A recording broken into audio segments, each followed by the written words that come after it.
प्रभावित होकर बहुत खुशी की बात है कि शिवसेना परिवार के अंदर जो है बहुत सारे दर्जन भर युवाओं ने जो है आज शिवसेना का दामन थाम रहे हैं। शिवसेना इनका जो है शिवसेना परिवार के अंदर तहे दिल से स्वागत करती है।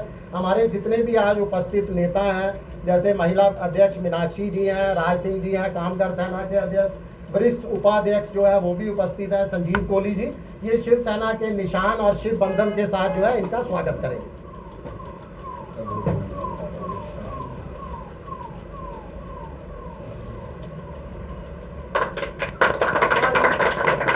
विनोद वर्मा जी हैं, इनका शिवसेना परिवार के अंदर स्वागत है। इनको वेस्ट कॉन्स्टिट्यूएंसी का हम जो है वहां पर उस कॉन्स्टिट्यूएंसी का अध्यक्ष के पद पर नियुक्त कर रहे हैं।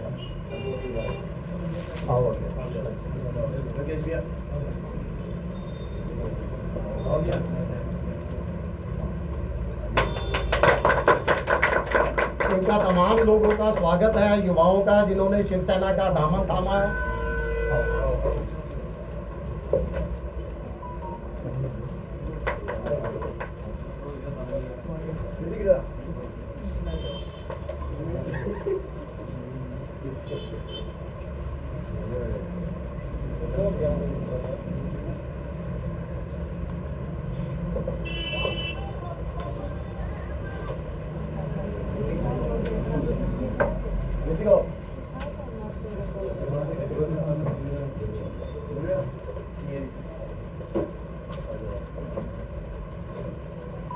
शिवसेना का दामन थामा है, जो हम लगातार जो है स्थानीय लोगों के मुद्दों को उठा रहे हैं, स्थानीय युवाओं के मुद्दों को उठा रहे हैं। उन तमाम हमारी पार्टी की नीतियों से, विचारों से प्रभावित होकर जो है इन्होंने शिवसेना के परिवार को ज्वाइन किया है।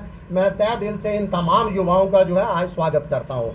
इसके साथ साथ देखिए 3 जुलाई को अब इस समय सबसे ज़्यादा इम्पॉर्टेंट जो जम्मू कश्मीर के लिए है, वो 3 जुलाई को जो शुरू होने वाली पवित्र अमरनाथ यात्रा है। शिवसेना लगातार प्रयासों के अंदर जुटी है कि इस बार, और हमारा दावा भी है कि इस बार जो है तमाम पूर्व के जितने भी रिकॉर्ड थे उन तमाम रिकॉर्डों को तोड़ते हुए एक बार रिकॉर्ड संख्या के अंदर जो है वो तमाम भोले बाबा के, बाबा बर्फानी के भगत जो है वो इस यात्रा के अंदर शामिल हो और जम्मू कश्मीर की जो है वो शान बढ़ाए। देखिए अभी तक जो आधिकारिक डाटा आया है उससे थोड़ी सी निराशा जरूर हुई है।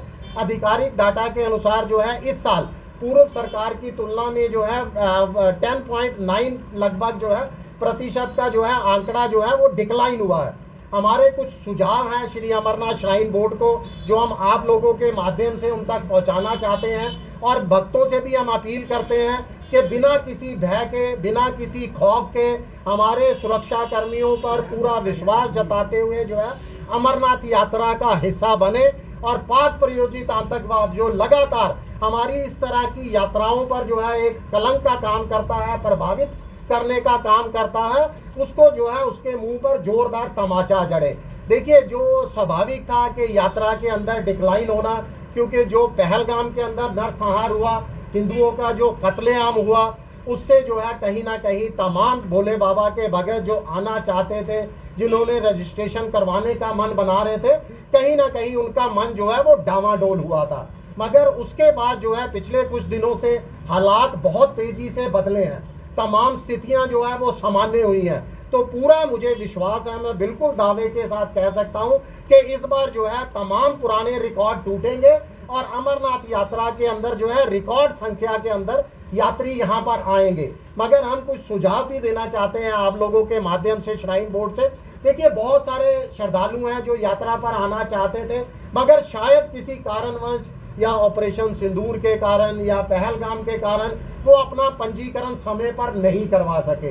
तो हमारा जो है सुझाव है कि जो तत्काल पंजीकरण है, जो आप ऑन स्पॉट पंजीकरण करते हो, उसका भी जो है प्रचार किया जाए। हमें बहुत सारी इंक्वायरीज आती हैं बाहर से कि हमने पंजीकरण नहीं करवाया, अब क्या करें। यानी उन लोगों को, बाहर के स्टेट के लोगों को मालूम ही नहीं है कि तत्काल पंजीकरण सुविधा भी जो है उपलब्ध है। श्राइन बोर्ड तत्काल पंजीकरण सुविधा का प्रचार करे, अपनी तरफ से एक बयान जारी करे कि तमाम लोग जो भोले बाबा का दर्शन करना चाहते हैं, बाबा बर्फानी के दर्शन करना चाहते हैं, वो यहाँ आए, उनके दर्शन जो है वो 100% उनको दर्शन का सौभाग्य प्राप्त होगा। इसके साथ एक और हमारी मांग है कि कम से कम देखिए शिवसेना बड़ी देर से मांग कर रही है कि जो पंजीकरण आप वसूल करते हो अमरनाथ यात्रियों से, ये कतई जायज़ नहीं है। आप 150 रुपये, 200 रुपये, 220 रुपये जो पंजीकरण लेते हो, इसको पूरी तरह से निःशुल्क बनाना चाहिए।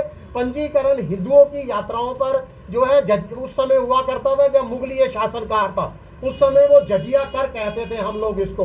तो इस पंजीकरण को कम से कम जो तत्काल पंजीकरण है आपका, जो ऑन स्पॉट पंजीकरण आप करोगे, उसको पूरी तरह से निःशुल्क बनाया जाए। तत्काल पंजीकरण का प्रचार किया जाए, तत्काल पंजीकरण को निःशुल्क बनाया जाए। तत्काल पंजीकरण के काउंटर पूर्व के अंदर बहुत सीमित होते थे, घंटों घंटों यात्रियों को जो है लाइन के अंदर खड़ा रहना पड़ता था। पंजीकरण के काउंटर बढ़ाए जाए, लखनपुर से जो है वो काउंटर शुरू किए जाए। हर कुछ जो है मील्स के बाद जो है आखिर में जम्मू और कश्मीर के जो है पहलगाम, श्रीनगर में भी इन काउंटरों की तादाद, संख्या जो है बढ़ाई जाए। इनका कोटा जो है वो बढ़ाया जाना चाहिए। ये तमाम अगर सुझाव हमारे मान लिए जाते हैं तो हमें पूरा विश्वास है कि आते इस बार जो अमरनाथ यात्रा होगी वो एक रिकॉर्ड संख्या के अंदर जो है अमरनाथ यात्रा होगी। इसके साथ साथ देखिए अमरनाथ यात्रा को लेकर बृहस्पतिवार को एक गिला भी है हमें सरकार से, प्रशासन से, माननीय उपराज्यपाल से, वो भी आपके समक्ष जो है मैं शेयर करूंगा कि माननीय उपराज्यपाल जी द्वारा जो है एक बैठक का आयोजन किया जाता है अमरनाथ यात्रा प्रबंधों को लेकर। और उस बैठक के अंदर देखिए बीजेपी, कांग्रेस के साथ तमाम कश्मीर बेस्ड पार्टियों को जो है वो न्योता दिया जाता है। तमाम हिंदू संगठन जम्मू कश्मीर के, शिवसेना और तमाम संगठनों को जो है उस बैठक के अंदर शामिल होने का न्योता नहीं मिलता। देखिए हम इस समय संयुक्त प्रयास कर रहे हैं सरकार के साथ मिलके। हम तमाम लोग, खास करके अगर हिंदुओं की यात्रा है तो हमारी यही राय है, हमारा यही सुझाव है कि कम से कम हिंदुओं की यात्रा में हिंदू संगठनों को, राजनीतिक पार्टियों को, गैर राजनीतिक पार्टियों को जरूर शामिल किया जाना चाहिए। अंत में मैं फिर दोबारा आप लोगों के माध्यम से अमरनाथ यात्रियों से अपील करूंगा, बिना किसी भय के, बिना खौफ के अमरनाथ यात्रा का हिस्सा बने। कहा गया है कि इस बार रिकॉर्ड फुटफॉल जो है वो देखा जाएगा, लेकिन वहीं पर रजिस्ट्रेशन की फीस आधी की गई है, क्या वजह हो सकती है? देखिए हम तो कहते हैं कि रजिस्ट्रेशन फीस जो है पूरी तरह से निःशुल्क होना चाहिए। इसी के पैरेलल देखिए माता वैष्णो देवी यात्रा चलती है और जम्मू कश्मीर के मुखिया माननीय उपराज्यपाल माता वैष्णो देवी यात्रा के भी चेयरमैन है और अमरनाथ यात्रा के भी चेयरमैन है। एक यात्रा जो 365 दिन चलती है वो पूरी तरह से निःशुल्क है। और ये जो वार्षिक यात्रा है मात्र 38 दिन चलनी है, 40 दिन चलनी है, इस पर आप यात्रियों पर जो बोझ डाल रहे हो पंजीकरण के नाम पर, वो खत्म किया जाना चाहिए। पहले से यात्रियों की जो है जेबें ढीली हो जाती हैं औपचारिकताएं पूरी करने को लेकर, और दूर दूर से यात्री आते हैं, उनका आने जाने का खर्चा, रहने का और चीजों का खर्चा मिलाकर तो यात्रा पंजीकरण नहीं वसूल किया जाना चाहिए। शिवसेना के द्वारा कितने शेल्टर और फूड के लिए जो है वो कैंप लगाए गए? देखिए हमारा पहलगाम के अंदर जो है वो स्टॉल लगता है फूड को लेकर। उसके बाद जो है और बाकी हम हमेशा जो है वो सेवा करते हैं। हम यात्रियों से जाकर मिलते हैं, उनको किसी तरह की हेल्प चाहिए होती है वो शिवसेना की तरफ से दी जाती है। अगर कोई मौसम खराब हो जाता है, यात्रा रुक जाती है, उस समय जो है शिवसेना के वॉलेंटियर जो है, हमारे कार्यकर्ता वहाँ पहुँचते हैं, हर तरह की मदद जो है उनको मुहैया करवाई जाती है।